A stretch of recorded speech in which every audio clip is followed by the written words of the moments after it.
Le journal Fanny Marceau. Bonjour Fanny. Bonjour Dimitri, bonjour à tous. Le peuple ukrainien mérite notre solidarité. Les mots d'Ursula von der Leyen, la présidente de la Commission européenne, en route vers Kiev ce matin avec Josep Borrell, chef de la diplomatie de l'UE. La capitale ukrainienne moins menacée et qui tente de renaître malgré les nombreuses découvertes macabres dans ses environs. Bonjour William Molinier. Bonjour.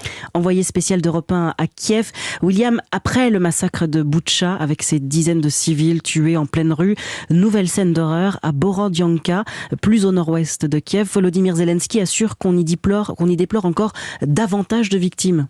Oui, hier, 26 corps ont été sortis des décombres dans 2 immeubles d'habitation et ce n'est certainement pas terminé. Les recherches se poursuivent aujourd'hui. Alors, selon la procureure, des bombes à sous-munitions y ont été utilisées. Un soldat me confiait hier qu'il s'attendait à découvrir de nombreuses fosses communes avec des dizaines, voire des centaines de corps de civils. Les civils qui racontent là encore les mêmes scènes de viol, de meurtre, de torture. En fait, dans toute cette région, l'horreur se découvre à mesure que les routes s'ouvrent et que les villes deviennent accessibles.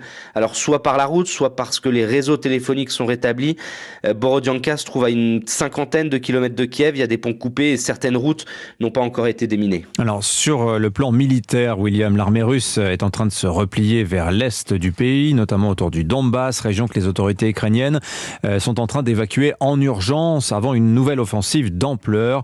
La fuite des civils, William, est extrêmement compliquée. Oui, et les réfugiés affluent à Zaporijjia ou Dnipro, enfin ceux qui arrivent à fuir parce que certaines voies ferrées sont inutilisables. Même des trains hier ont été bloqués dans l'Est par des frappes russes qui sont tombées sur la seule ligne qui était encore sous le contrôle des Ukrainiens. Tout le pays se prépare donc à cette deuxième phase de la guerre. Dans la capitale ukrainienne, un militaire m'expliquait hier qu'il serait très certainement envoyé, lui et son unité, sur ce front. Toute la question est de savoir comment Kiev va projeter cet effort de guerre sans affaiblir les positions consolidées, tout en sachant que de l'autre côté de la frontière, les Russes ont laissé des soldats pour conserver une pression permanente et que Vladimir Poutine n'a qu'une idée en tête, pouvoir annoncer une victoire militaire pour le 9 mai, date anniversaire de la capitulation de l'Allemagne nazie en 1945. William Molinier, envoyé spécial d'Europe 1 en Ukraine. Notez que l'ONU a suspendu hier la Russie de son Conseil des droits de l'homme.